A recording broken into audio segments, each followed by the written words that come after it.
Once upon a time, the infamous rover Reynardo plundered the floating isles.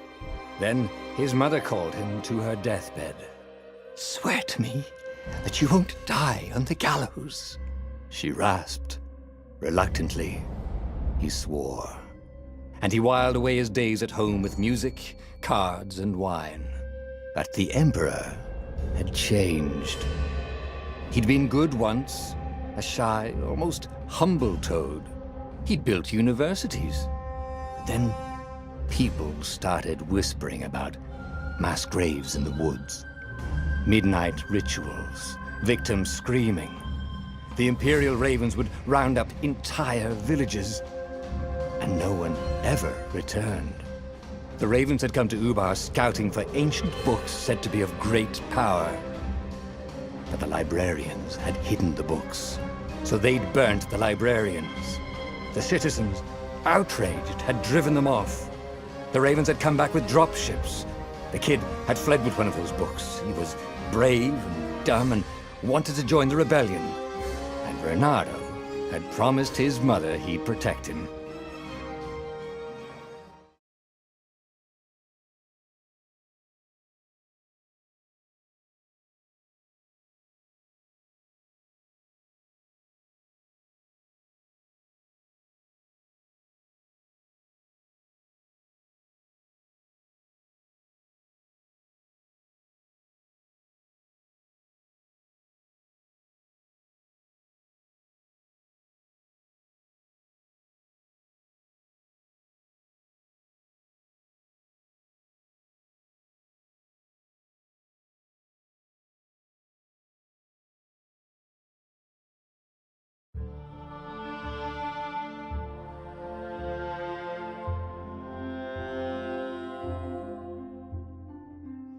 The kid was looking down, watching his city burn.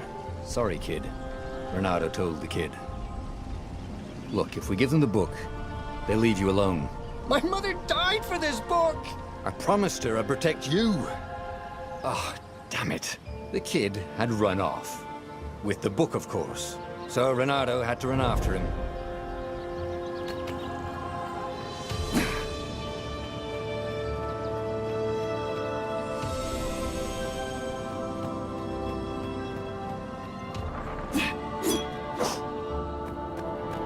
The two ravens were staring at the kid like he was their dinner, which probably was what was in their tiny brains.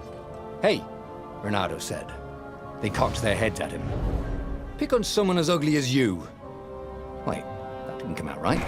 For the Emperor! The ravens cawed and rushed at him.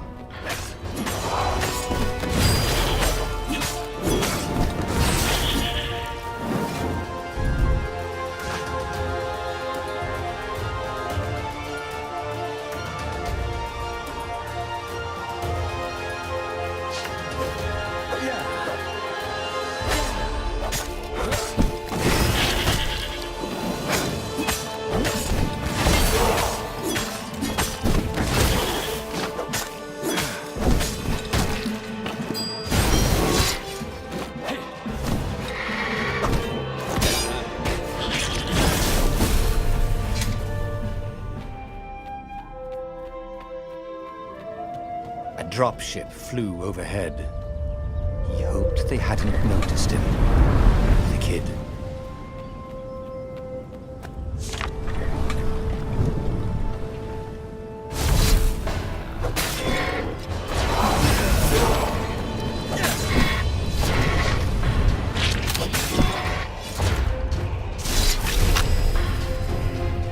Oh, right. The Gate of Heroes. Someone's idea of a joke, making the skyship docks a gated community. You needed a hero's sword to open it. And the kid was on the other side of the gate. "Who let you through? Promise me you'll take the book to the rebels, or I'm gonna steal your ship." "I'm not taking that damn book anywhere, and neither are you." "Try and stop me," laughed the kid. "I bet you don't even have a hero's sword." And with that, the kid hopped away. Had to hand it to the kid. He was an idiot. He had guts. Where was Reynardo going to get a hero sword?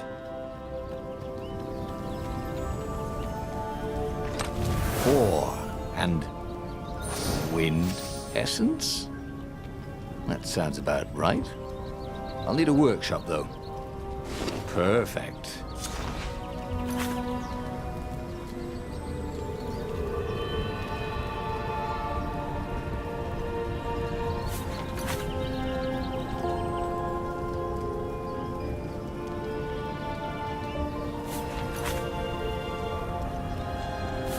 A hero sword. QED.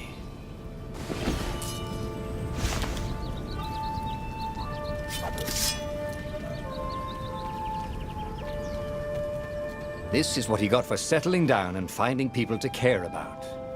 The kid's mum had been a swell cook, and she'd laughed at Renado's jokes, even when he didn't know he'd made one. And the ravens had come to burn her. And she'd made him promise to protect the kid. But she never told him where the book was, just the kid.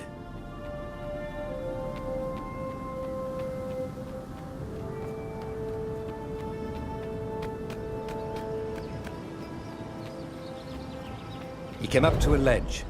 It was too far to jump. There'd been a bridge here before, hadn't there? And there was Peter, giggling at him.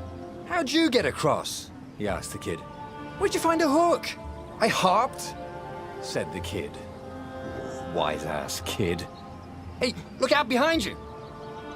"Cute," said Renato. Ah, ravens.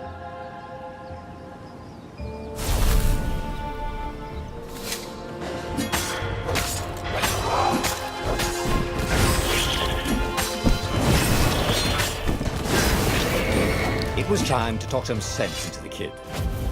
Just hook his way across the ledge and chase the kid down. Thing was, he hadn't used his hook since he'd retired. How had he done it? Maybe if he meditated at that altar there, he'd remember his old skills.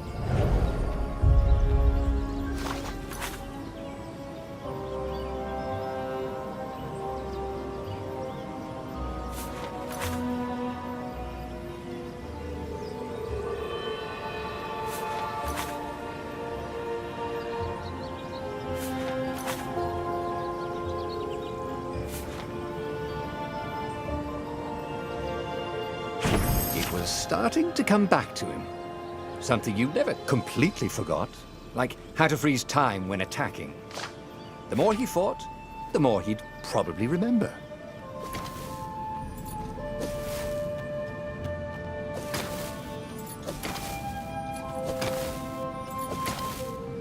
And there was the Farfarer. She was the fastest ship he'd ever known. She could do the Kestra run in 12 furlongs.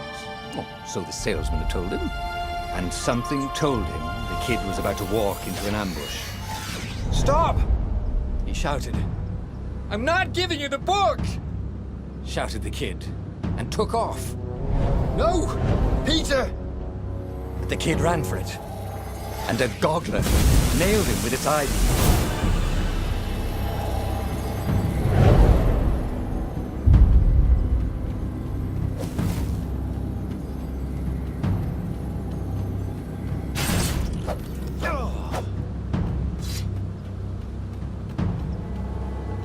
The book was unburned.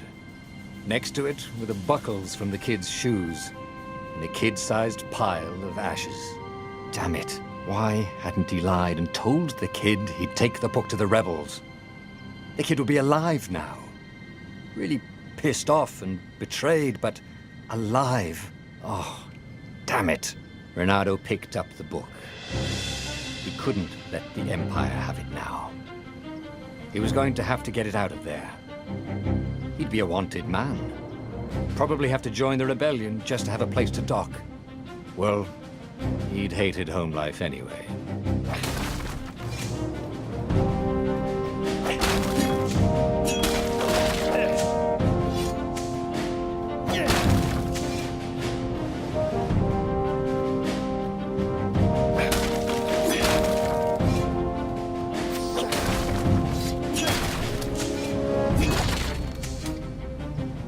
What was the big deal about this book anyway?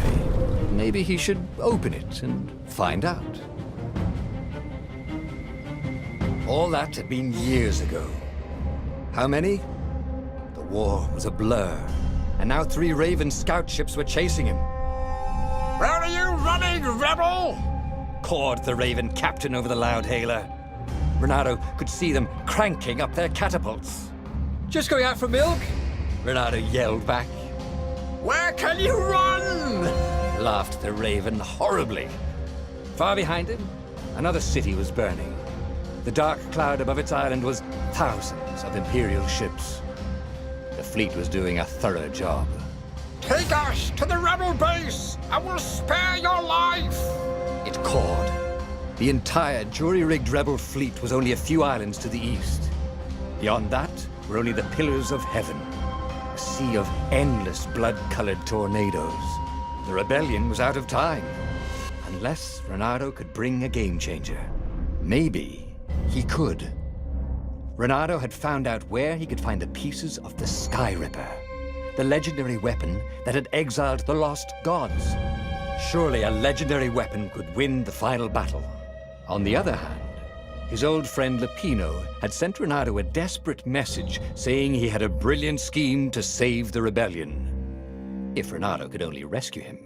Renato dived the Farfarer towards the abyss. As he felt the heat of the jet stream, the Raven ships peeled off, not stable enough to follow him down there. Now it was time to choose. Lapino or the Sky Ripper?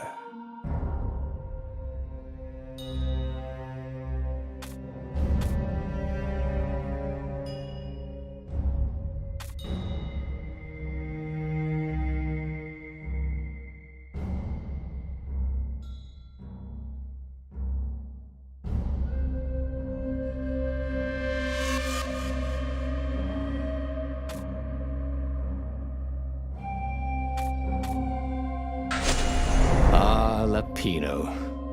Apparently, the Mad Rabbit had sold a Pegasus that he did not exactly own. Lapino always wiggled out of trouble, given time. But he was out of time. The Ravens had figured out that Lapino was a rebel spy. If the fleet reached him first, they'd string him up for that. Never mind the winged horse.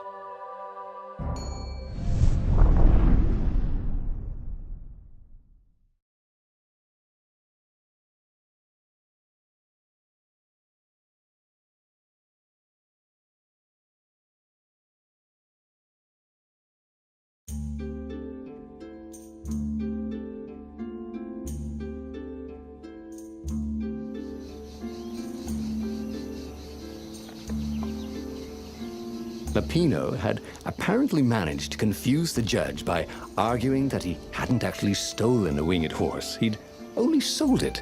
But wait, where was the prison? The village was empty. Had everybody fled the Ravens?